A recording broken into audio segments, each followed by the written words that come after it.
अस्सलाम वालेकुम नाज़रीन, आप देख रहे हैं मेरा YouTube digital channel centre news अलीविन। प्रोग्राम वही सच कड़वा होता है मुनीर अहमद के साथ। नए देखने वालों से दरखास्त मेरे चैनल को सब्सक्राइब करें, लाइक करें। वीडियो अगर आपको पसंद हो तो दोस्तों के सोशल मीडिया लिंक पर ज़रूर शेयर करें। नाज़रीन, मैंने कई program Sindh solid waste management board के हवाले से किए। डिस्ट्रिक्ट सेंट्रल में सिंध वेस्ट मैनेजमेंट बोर्ड की जो करप्शन हो रही है, Sindh waste solid waste management board के जो डिस्ट्रिक्ट सेंट्रल के कुछ लोग हैं जिसमें ठेकेदार भी शामिल हैं, वो जिस तरह मुलाजमीन के एम्प्लॉइज के खून पसीने को चूस रहे हैं, निचोड़ रहे हैं और अपने ज़ाती मफादात हासिल कर रहे हैं, अपने घरों में दौलत जमा कर रहे हैं। मैंने उनके खिलाफ हमेशा आवाज़ उठाई है, अपने अखबार सेंट्रल न्यूज़ अखबार जो हफ्त रोज़ा है उसके ज़रिए भी और अपने इस YouTube digital channel central news 11 के ज़रिए भी। नाज़रीन, इस प्रोग्राम को, इस वीडियो को बनाने का मकसद सिर्फ ये है कि यहाँ पर कुछ लोग साफियों को भी यूट्यूबर्स और सोशल मीडिया के जो एक्टिविस्ट होते हैं वो समझते हैं। ऐसा नहीं है, अल्हम्दुलिल्लाह तमाम लोग जानते हैं। मैं 1994 से सहाफ़त कर रहा हूँ।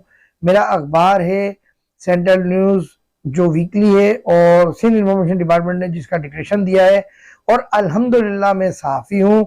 मैं वो नहीं हूँ जो लोग सिर्फ डिक्लेरेशन लेते हैं और उनको खबर तक बनाना नहीं आती, या मैं वो भी नहीं हूँ कि जिनके अखबारात जमा नहीं होते और वो सिर्फ जो है वो कार्ड लगाकर घूमते हैं। नाज़रीन, Sindh solid waste management board district central में जिस तरह करप्शन कर रहा है इनका स्टाफ, और जिस तरह वो करप्शन करके पाकिस्तान पीपल्स पार्टी को बदनाम कर रहा है, गरीबों का, एम्प्लॉइज का खून चूस रहा है, वो मुझे मंजर आम पर लाने की अशद ज़रूरत थी। इसके लिए मैंने मजबूरन अपने 2 बेटों की नौकरियां कुर्बान कर दी। हुआ ये था कि कल मैं यानी कि 1 अगस्त थी और सुबह के 4 बज रहे थे और 2 अगस्त लग चुकी थी। जब मैं डाकखाने पर बैठा तो वहाँ कुछ Sindh solid waste management board के स्टाफ थे और जो इंतहाई दिल बर्दाश्ता थे। उनके पास खाने तक के पैसे नहीं थे, चाय पीने तक के पैसे नहीं थे, और वो इस कदर दिल बर्दाश्ता थे कि उनके घर में फाकों की नौबत थी। वो बताते हुए रू पड़े। जब मैंने उनसे तफसील पूछी, और वहाँ मेरा बेटा भी मौजूद था जिसका नाम अरज है। जब मैंने अरज से पूछा, अरज ने कहा जी पप्पा मामला कुछ ऐसे ही है। और मुझे भी इल्म है क्योंकि 3 महीने हो गए, एक सैलरी मेरे बेटे की नहीं मिली।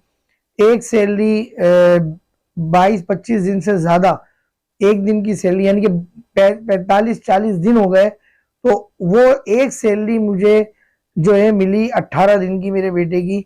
तो मैंने उस पर भी कोई मसला नहीं किया क्योंकि ज़ाहिर है मेरा बेटा है, वो रेंट भरता है मेरे घर का। तो मैंने जैसे तैसे रेंट वक्त पे भर दिया था और उसकी सैलरी बिलाखिर देर में मिली। मैंने किसी से लेके रेंट भरा था।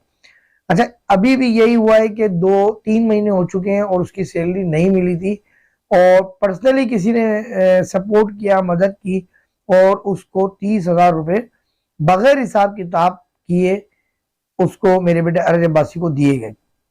जब 1 अगस्त को और 2 अगस्त लग चुकी थी, मैंने लियाकताबाद डाकखाना नया मस्जिद के पास उस एम्प्लॉइज की गुफ्तगू सुनी, तो मैंने उसी वक्त अपने बेटे से कहा कि आप अब कंपनी नहीं जाना गेंसू में, Sindh solid waste management board में, और आप ये जॉब छोड़ दो।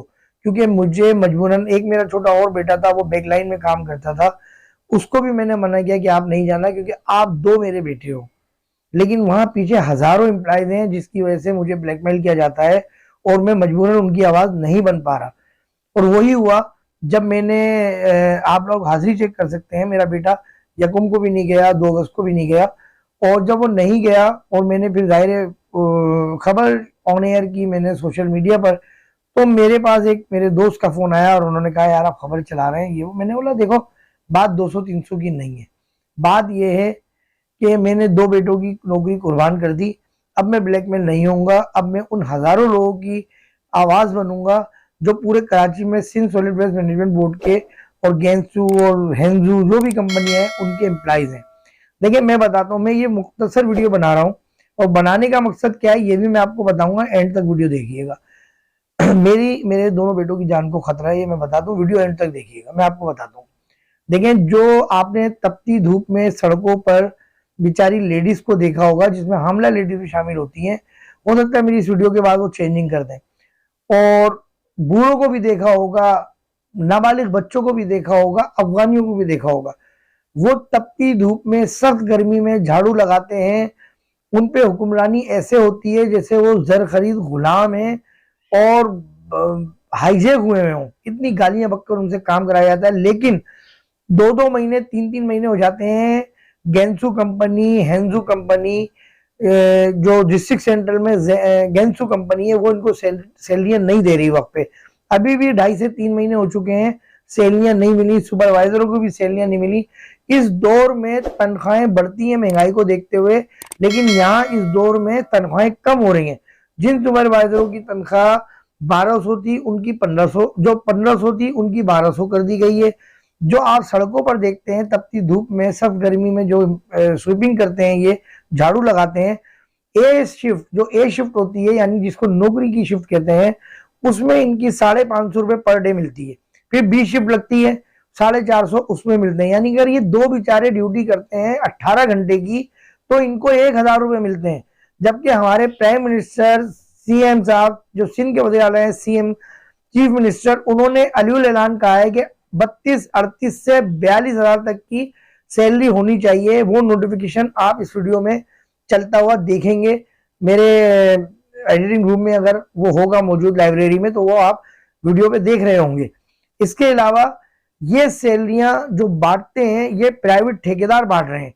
ये सैलरियां, तनख्वाह ये बैंकों में नहीं आती, ये प्राइवेट तनख्वाहें बट रही हैं और ठेकेदार बांट रहे हैं। और गेंसू कंपनी में, डिस्ट्रिक्ट सेंट्रल में मेरे पास बहुत कुछ मवाद है। मैं लेकिन अब हाईकोर्ट जा रहा हूँ, मौजूद अदलिया के पास जा रहा हूँ।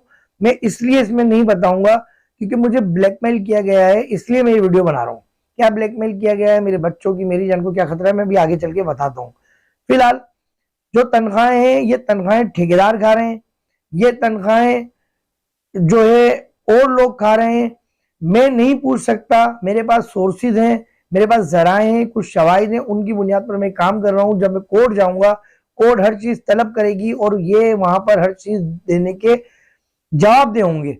मैं आपको बताता हूं, पेट्रोल सिर्फ और सिर्फ 2 लीटर पेट्रोल चिंची वालों को मिलता है। 2 लीटर पेट्रोल, वो 2 लीटर पेट्रोल अगर वो गरीब, थोड़ा सा पेट्रोल बच जाता है उसमें और वो गरीब बेचारा वो पेट्रोल बेच देता है किसी को 150 रुपए का, तो उसके ऊपर भी पाबंदियां लग गई। यानी आप लाखों की करप्शन कर रहे हो, वो कुछ नहीं है। एक गरीब पेट्रोल जिसके बाद 3 महीने की तनख्वाह नहीं मिली, जिसको वो अगर रोज 50 रुपए का पेट्रोल बेच रहा है, तो आप ये कह रहे हो कि पेट्रोल थम लगा के लो, वीडियो बनवा के लो। जिसने पेट्रोल, जिसकी वीडियो पेट्रोल चोरी करते हुई मिल गई हमें, सुने आप ये बात, 1 अगस्त को मेरा बेटा नहीं गया, 2 अगस्त को मेरा बेटा नहीं गया, फिर भी ये मैं बात कह रहा हूं। अगर ये समझते हैं कि मेरा बेटा मुझे कोई बातें बताता है, मेरे बेटे मेरी बातें बताते हैं, ऐसा कुछ नहीं है। मेरी सोर्सेज आपके डिपार्टमेंट के अंदर मौजूद हैं और बिल्कुल निचली सतह से लेकर हाई लेवल सतह तक मेरी सोर्सेज मौजूद है। क्योंकि एक साफी की सोर्सेज होती हैं, साफी वही कामयाब होता है जिसकी सोर्सेज हैं। इन्होंने एक नया कानून निकाल दिया 1 अगस्त से कि जो इंप्लाइज पेट्रोल निकालते हुए जिसकी वीडियो आ गई, तो उसको भारी जुर्माना कह दिया कि आपको देना पड़ेगा। यानी जितना पेट्रोल नहीं है, जितनी सैलरी नहीं है, उससे ज्यादा उसको जुर्माना देना पड़ेगा। खैर, ये इनकी अपनी पॉलिसियां, मैं इस पर मुदाखलत नहीं कर रहा। मैं बात कर रहा हूँ 3 महीने से सैलरियां नहीं मिली। मैं बात कर रहा हूँ सैलरी 1200 कर दी गई है, 1500 से हटके। मैं बात कर रहा हूँ पेट्रोल कम दिया जा रहा है, जबकि दीगर जो कंपनी है, हेंजू कंपनी है शायद, या पता नहीं कौन सी कंपनी है, जमशेद टाउन में या औरंगी में, वो 3-3, 4-4 लीटर मेरे जराये के मुताबिक तो पेट्रोल वहां मिल रहा है। फिलहाल देखिए, मैंने निजामानी साहब को भी कई बार कॉल की, मेरे पास मौजूद है व्हाट्सएप पे। मैं उनको यही कहता था कि देखें, मेरे अल्लाह ने, मेरे नबी ने मना फरमाया है और कहा है कि पर्दा रखो किसी के ऐप पर। तो मैं आपसे रिक्वेस्ट कर रहा हूँ ये मामला हल कराएं, और मैं इसको शाया नहीं करूंगा अपने अखबार में या ऑनलाइन नहीं डालूंगा। बात मजबूरी है, मुझे डालना पड़ रहा है। जब उन लोगों के मैंने आंसू देखे कि वो कैसे रो रहे हैं कि उनके घर में फाके हो रहे हैं, उनकी औरतें काम करने पर मजबूर हो गई हैं, उनके घरों में फाके हो रहे हैं, वो रात में 3-4 बजे उनको भूख लग रही है, लेकिन उनके पास चाय पीने तक के पैसे नहीं है। आपने देखा होगा सड़कों पर ये स्वीपिंग करते हैं। प्लस ये कि गंदी गलियां इतनी गंदी हो रही है लियाकताबाद की छोटी गलियां, जिसको बैकलाइन कहते हैं, वहां करप्शन उरूज पर है, करप्शन उरूज पर है। जो सुपरवाइजर ठेके लेते हैं 1.5 2 3 लाख रुपए के, वो गलियां साफ हो जाती हैं और वो पैसा बढ़ता है, वो पैसा आगे तक जाता है। वही सुपरवाइजर कामयाब है। डिस्ट्रिक्ट सेंट्रल के लियाकताबाद टाउन में इतने लोग छोड़ के गए, 15 या 13 ड्राइवर एक नौकरी छोड़ के चले गए, एम्प्लॉइज इतने नौकरी छोड़ के चले गए। ये मैं फिर बोल रहा हूँ निजामानी साहब, या जितने ये चाइना के जो अफसरान हैं, ये आप बात में फिर कह रहा हूं समझ लें कि आपको बदनाम किया जा रहा है, आपके इदारे को बदनाम किया जा रहा है, और खाने वाले लाखों रुपया खा रहे हैं। गरीबों को मुंह, और गरीबों को इसलिए निचोड़ना है कि वो आप तक रिपोर्ट देते हैं कि हमने ऐसा किया और ऐसा किया, वो अपनी करप्शन नहीं बताते। फिलहाल मैं जब मस्जिद अदलिया के पास जाऊंगा तो ये वहां सब चीजें बताएंगे।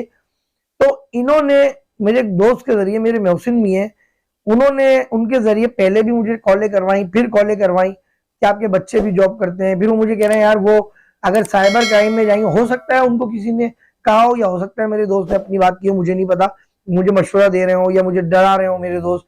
तो मैंने उनको कहा यार ये अगर साइबर क्राइम जाएंगे तो मैं कोई सोशल मीडिया एक्टिविस्ट नहीं हूँ, मैं जर्नलिस्ट हूँ, और पीका ऑर्डिनेंस पे भी हमारे को तहफुज दिया गया है, और साफियों को सच बोलने पर तहफुज मिलता है या गोली मिलती है या उसको मौत की नींद सुला दिया जाता है।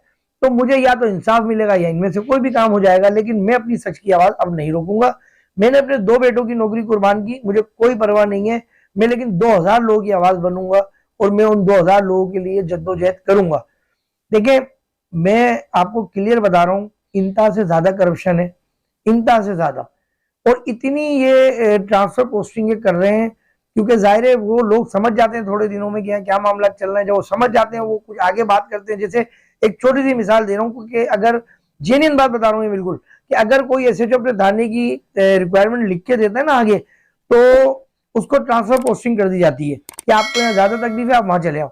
यही हाल इनका है। जब कोई इनका नया अफसर समझ जाता है और वो आगे बात करता है, तो फिर उसको यहाँ से हटा दिया जाता है।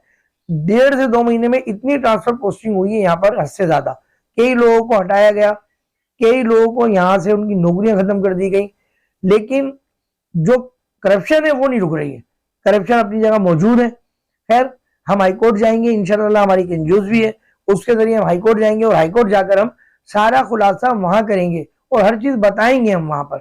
और जितना डिस्ट्रिक्ट सेंटर में लोग मौजूद हैं, फिर तारिक निजामानी साहब भी आएंगे इंशाल्लाह ताला कोर्ट में मौजूद, और जो सिंध सॉलिड वेस्ट मैनेजमेंट के जो भी लोग हैं, चाहे उसमें मुर्तजा वहाब हो, चाहे उसमें वजीर बल्दियात हो, जो भी लोग हैं, और इसके करता धरता मुझे इतना हिट करने, मुझे इतना हट करने पर जो है वो डिस्ट्रिक्ट सेंट्रल का गेंसू कंपनी के जो लोग चला रहे हैं, प्राइवेट लोग, ठेकेदार लोग, ये वो जिम्मेदार हैं। अब ये पंडोरा बॉक्स खुल चुका है, अब ये बंद होगा कहां ये मुझे नहीं पता। और ये मैं बता दूं कि ये अफगानी भी चला रहे हैं। इन्होंने कचरा कुंडियां अफगानियों को दी हुई है, अफगानी कचरा चुनते हैं और वो कचरा बिकता है। अफगानियों ने वो कचरा कुंडियां भी दी हुई है, ये भी मैं बता दूं। एम्प्लॉइज इतना मजबूर है, स्वीपिंग स्टाफ के यूसीज में स्वीपर नहीं है। ये जितने चेयरमैन है यूसीज के, इनके पास स्वीपर नहीं है। ये लंच टाइम से पहले तक Sindh solid waste management board से सफाइयां कराते हैं, और फिर लंच के बाद फिर ये अपना काम करते हैं। काम नहीं होता, ना उनका काम हो पा रहा, ना इनका काम हो पा रहा। बुराई किस पे आ रही है? बुराई आ रही है गेंसू पे, बुराई आ रही है Sindh solid waste management board पे, बुराई आ रही है स्टाफ पे। तो इंशाअल्लाह ताला हम बताएंगे। जिस तरह इन्होंने हमें जो हमारे मामलात थे वो इन्होंने अगर मुझे ब्लैकमेल किया है, तो भाई ये जाएं, ये साइबर क्राइम में भी जाएं, मेरे सारे प्रूफ मौजूद हैं। अगर मुझे किसी भी शख्स ने, मेरे बेटे को 30,000 रुपए व्हाट्सएप पे मुझे मैसेज भी किया उन्होंने, और मेरे अकाउंट में भी आए, मेरे बेटे के अकाउंट में आए वो पेमेंट, तो भाई उसकी वॉइसें मौजूद है हमारे पास। उनकी वॉइसें मौजूद है कि मेरा बेटा अपनी सैलरी मांग रहा है, मेरा बेटा अपनी, और सैलरी की मद में वो पैसे दिए गए। तो अपने दिल और दिमाग से ना बिल्कुल खन्नास निकाल दो। ऐसा चौका और छक्का मारूंगा ना मैं, तुम्हें कोई मिला नहीं अब तक जर्नलिस्ट, ये मैं बता दूं, ये मैं मिल गया हूं, मैं मिल गया हूं, और मैं वो सच सारे सामने लेकर आऊंगा। और इस सारे करता धरता के अब जो जो पंडोरा बॉक्स खुलेंगे ना, उसके सारे करता धरता डिस्ट्रिक्ट सेंटर में मौजूद ये सारा स्टाफ बैठा हुआ है, इसमें ठेकेदार भी है। एक बंदे को यार इतने काम दिए गए हैं कि वो मेंटेनेंस का भी काम देख रहा है, उसने सुपरवाइजरों के भी ठेके लिए हुए रकम बांटने के, उसने सब कुछ लिए भाई। करोड़पति हो गए लोग, मैं आपको क्या बताऊं, करोड़पति हो गए। उनका बैकग्राउंड निकाल लो, उनका पूरा, उनका जिसे कहते हैं ना कि नेब अगर तहकीकात करे तो बैंकिंग उनका रिकॉर्ड निकाल लो, उनके एहलो अयाल का, उनके रिश्तेदारों के बैंकिंग रिकॉर्ड निकाले जाए और मौजूदा उनके बैंकिंग रिकॉर्ड निकाले जाए, पता चल जाएगा कौन कितना पैसा कमा रहा है। सच बोलने से मुझे कोई नहीं रोक सकता सिवाय अल्लाह के। ये बात ध्यान में रखना, और मैं कहता हूँ जो रात कवर की है वो मुझे कोई बात नहीं सुना सकता। मुझे, मेरे बेटे अरज अब्बासी को, मेरे बेटे अनस अब्बासी को अगर कुछ हुआ तो डिस्ट्रिक्ट सेंटर में मौजूद गैंग्स जो चला रहे हैं ये कंपनी, चाहे कोई भी, उसमें मैं नाम नहीं ले रहा, मैंने एक पर्चा बना दिया है।